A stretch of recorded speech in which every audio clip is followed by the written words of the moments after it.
นี่បងកែបងកំងអញ្ចឹងបងធ្លាប់បង្ហាញជូនបងយកទៅដាក់វាបងថាំជូនទទួលបានបានបងចំទួយឆាតប្រាប់បងផងណាអរគុណច្រើនបងសម្រាប់ការជឿជាក់ด้วยកំងនេះខាងបងប្រុសក៏នៅខាង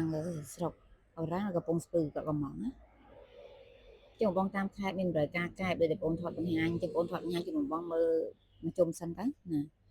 នេះសាច់គាត់គឺតុនល្មើយហើយធ្នេដេគេគឺស្អាតចឹងហ្មងនេះប្រភេទកែបផ្សេងគូបតា M60 បងហើយបាតក្រោយគឺដែកបាតដែក អូនបបលជូនបងមើលមួយជុំហើយនេះខាងគៀនគឺក្រាស់អញ្ចឹង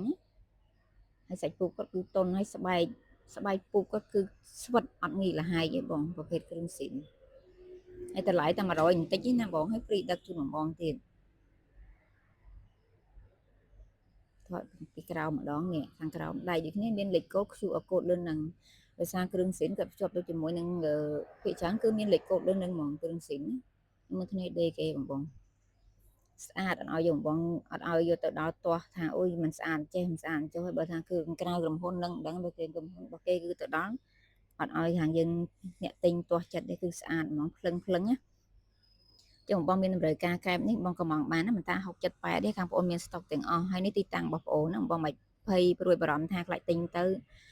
ទិញឲ្យអត់បានអីវ៉ាន់ទិញឲ្យអត់បានគ្រឿងអីអត់ទេបងធានាជូនណាខាងបងអ្នកលក់ពិតប្រាកដបាច់ភ័យព្រួយបារម្ភទេលក់អីវ៉ាន់រៀបជូនភ្ញៀវអត់តបានយកទៅដាក់ឲ្យភ្ញៀវកែ3 4គ្រឿងមានសេនមានក្រៅលំហ៊ុនជួបបងមានតម្រូវការក៏មក